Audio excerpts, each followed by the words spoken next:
Hi, my name is Dina. Welcome to my YouTube page called Trailblazer of Light. This is my first video, so be patient with me. They told me I'd never make it.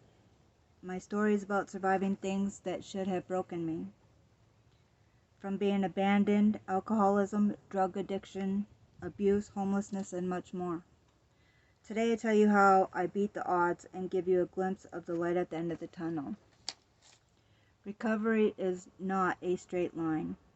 In this honest story time style vlog of mine, I am opening up my heart about the pain of the past and the triumph of the present. This isn't just about drugs and alcohol, it's about conquering the emotional scars that held me back. In future videos, because I will share my experience, strength, and hope with you in my future. I just wanted to do an introduction today. But in the future, we'll be discussing things like alcoholism, drug addiction, abandonment issues, narcissism, homelessness, physical abuse, mental abuse, trauma bonding. We'll also go into the enabler aspect of it, the childhood behaviors from growing up in dysfunctional home types, like the responsible hero, the scapegoat, the lost child, the mascot, the parentified child, and also certain coping mechanisms. I'll also discuss emotional and behavioral effects like people pleasing, hypervigilance, emotional numbness, recovery and forgiveness, choosing self, loving self, getting self-esteem, and finding that awareness. So if you found any of this to be helpful, please like that video, and I'll see you on the next one. Peace, love, and light. Go forth and sprout. Hi, my name is Dina. Welcome back. So in this part, I'm going to do a two-part because my story is pretty long. So I'm going to start out with my childhood. So in the beginning, the earliest I remember, I was about 6 years old. And I know it goes before that because when I get 6 years old, something dramatic happens. So my dad was an alcoholic. And he would come home and he would basically it was abusive to my mother and us kids. So we grew up around abuse, physical abuse. And I remember he would come home from being out drinking, and he would come home, Mom would sit there and say, Dad's home, and we would all scatter like a grenade was being thrown into the room, and we would all go hide. And then, of course, then you would hear screaming and my mom crying. And sometimes my dad would come home and he would go in the bathroom and he would slice his wrists. So there was cutting involved in that aspect, and sometimes he would bring my brother in the bathroom with him. So that's my brother's side of that's his story to share. I won't go into detail with that, but he did eventually do cutting too. But so then I also know he was promiscuous with my sisters. Because years when I was 6 years old, the state came knocking on the door and told us that they were taking us into custody. I remember holding my mom's pant leg and asking her, please don't let them take me away. So we were in foster homes for about 3.5 years. So from, I think it was like first grade to fourth grade. She ended up, she never got help. She didn't do any emotional healing whatsoever because she ended up marrying another man who was just as bad as my dad. And so we were all transported from Minnesota to the state of Maine. And So it was another vicious cycle that my childhood went through. So from the age of 11 to 14, he was kitty touching me, and that was in some time in there. I started testing alcohol, and that's where I started drinking. Um, so I ended up eventually running away at the age of 14, and I met my kids' dad. I've got 2 kids with him. I was 3 months pregnant, and he left me when I was two. My son was 3 months old, and I was 2 months pregnant when he left us.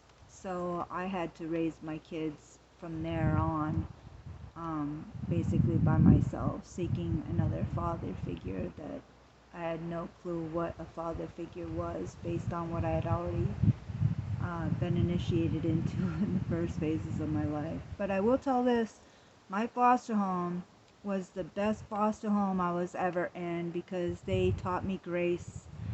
They also taught me church. They introduced me to Jesus, and also I learned the Lord's Prayer there. And I had a really good part of the childhood before going into that next mess. I did run away at 14. I had my kids with this guy, and he ended up leaving and seeking another dad. And so I was in and out of relationships, and my picker was puckered by now because I didn't know what a good man was. And so I went from relationship to relationship, seeking and not finding. I eventually was with this guy for 5 years, and he was a good dad, but I really was drinking a lot. I became an alcoholic in that relationship, and my kids were going to be going into school, and I really didn't want them to be too much, involved in there, because my son went to preschool, and he went like this with a stick, and I was like, oh no. You know what that means. Yeah, I was a pothead too, and I didn't want my kids getting us in trouble because it wasn't legal back then. So I ended up leaving him, and I went to Illinois, and I had gone out to Oregon prior to that, and I met a guy who had introduced me to crystal meth, and I liked it. I didn't think I would, but I really liked it, and so I became a meth head. And I was really skinny, and my teeth got all bad. I wasn't there for my kids. I wasn't a very good emotional support person for them. I was leaving them in places that probably weren't very healthy. That weren't very healthy. And I'm not proud of that, but I've made some mistakes along my journey. So I moved from Oregon back to Maine with my tail between my legs because I had failed completely as a parent, and asked my mom to step in and help me with my kids. So I dropped my kids off at my mom's. So there's another part of abandonment issue right there, that I'm sure my daughter and my son contended with in their childhood and adult life as well. So I kicked the bucket and taught my kids how to kick the bucket, and hopefully we don't have to teach it to my granddaughter or my grandson and her kids. We can stop that generational curse right there where it's at. So I eventually moved to Illinois with my uncle, and I became a bartender. Go figure, huh? And I could drink behind the bar as much as I wanted, and drink with my patrons, and still get tipped and still work.